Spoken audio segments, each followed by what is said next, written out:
Hello everyone, আসসালামু আলাইকুম and welcome back to Kohinoor. আশা করি সবাই অনেক ভালো আছেন। আজকে ডেকোরেশন করে দেখাবো একটা ছোট্ট কিউট কেক, যেটা রাসমালাই ফ্লেভারের মধ্যে হবে।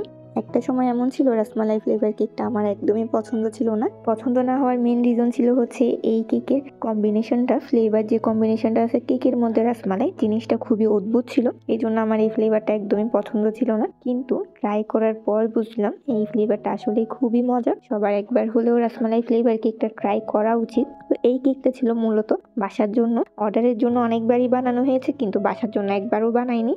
তো আম্মু চাচ্ছিল বাসায় একটা রসমালাই ফ্লেভার কেক ট্রাই করার জন্য। আম্মু রিকোয়েস্টে মেনলি এই কেকটা বানিয়েছিলাম। এই কেকটা ছিল 1/2 পাউন্ড সাইজের। বাসায় খাবো ওই জন্য খুব বেশি বড় সাইজের বানাইনি, ছোট করেই বানিয়েছি। 1/2 পাউন্ডের কেকটা আমি 4 ইঞ্চি মোল্ডে বেক করে নিয়েছিলাম। সেমি হাইটের মধ্যে হবে কেকটা। এই কেকটা কিন্তু 3টা স্লাইস করা যেত, বাট আমি 2টা স্লাইস করলাম। চিন্তা করলাম 2টা স্লাইস করে মাঝখানে বেশি করে রসমালাই দিয়ে দিব। রসমালাই ফ্লেভার কেকের মধ্যে কিন্তু কোনো ধরনের সুগার সিরাপ ইউজ করা হয় না। সুগার সিরাপের জায়গায় ইউজ করা হয় রসমালাই যে মালাইটা থাকে ওইটা, এতে করে কেকের ফ্লেভারটা ভালো আসে। এখন আমি কেকটা ফাইনাল কোটিং করে নিচ্ছি। ছোট কেকগুলা ফাইনাল কোটিং করতে গেলে অনেকেরই অনেক ঝামেলায় পোহাতে হয়। তো এই ক্ষেত্রে যেটা করতে পারেন সেটা হচ্ছে কেকটা ক্রাম কোটিং করার পর 1 থেকে 2 ঘন্টা ফ্রিজের নর্মালে রেখে দিবেন। ক্রিমটা যখন সেট হয়ে যাবে দেন ফাইনাল কোটিংটা করবেন। এতে করে খুব ইজিলি ফাইনাল কোটিংটা করা যাবে, স্মুথ একটা ফিনিশিংও আনা যাবে।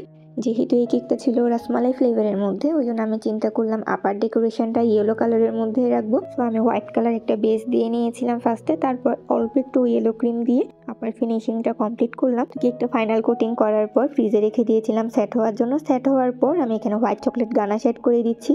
চকলেট গানাশ কেকের মধ্যে অ্যাড করতে গেলে অবশ্যই ফাইনাল কোটিং করে কেকটা ভালো মতো সেট করে নেবেন, তাহলে এই গানাশটা খুবই সুন্দরভাবে কেকের মধ্যে বসে যাবে। গানাশ দেওয়ার পর এখানে আমি রসমালাই দিয়ে নিয়েছি। আমি উপরে ডেকোরেশনের মধ্যেও চাচ্ছিলাম রসমালাইটা রাখার জন্য। রসমালাই দেওয়ার পর এখানে আমি কিছু রিয়েল ফ্লাওয়ার্স দিয়ে ডেকোরেশন করব। ফ্লাওয়ার্সগুলো ছিল আমার নিজের বারান্দার। এখানে ফুলগুলা দেওয়ার পর আমি কয়েকটা পুদিনা পাতাও দিয়ে নিয়েছিলাম শুধুমাত্র ডেকোরেশনের জন্য। সত্যি বলতে পুদিনা পাতা দেওয়ার পর কালার কম্বিনেশনটা খুবই সুন্দর লাগছিল। মিষ্টি জাতীয় জিনিসে আমরা কম বেশি গোল্ড লিফ কিংবা সিলভার লিফ ইউজ করে থাকি, এতে করে মিষ্টিটা আরো বেশি অ্যাট্রাক্টিং লাগে। তো আমিও সেম ভাবে এখানে কিছুটা পরিমাণ সিলভার লিফ দিয়ে নিব লাস্টে। বলে রাখা ভালো, এই ডিজাইনটার কিন্তু দ্বিতীয় কোনো অর্ডার নেওয়া হবে না, কিংবা এই ডিজাইনটা দ্বিতীয়বার বানানো পসিবল না। কারণটা হচ্ছে এই কেক বানানোর জন্য ফুলটা আমি দ্বিতীয়বার পাবো না, আমার গাছটা মরে গেছে। তো এই কেকের অর্ডারটা নিলেও ডিজাইনটা সেম রাখা পসিবল না। তো ফ্লাওয়ার্স ছাড়া করে দেওয়া যাবে, না হয় আর্টিফিশিয়াল ফ্লাওয়ার দিয়ে করে দেওয়া যাবে। তো আমার কেকের ডেকোরেশনটা কমপ্লিট, এন্ড এই কেকের প্রতিটা ছবি অনেক বেশি জোস আসছিল। কেকটা দেখতে যেমন সুন্দর ছিল, খেতেও কিন্তু অসম্ভব মজা ছিল। আমি কেক কাটিং এর ভিডিওটাও অ্যাড করে দিলাম। আজকের জন্য এতটুকুই ছিল। আসসালামু আলাইকুম এভরিওয়ান।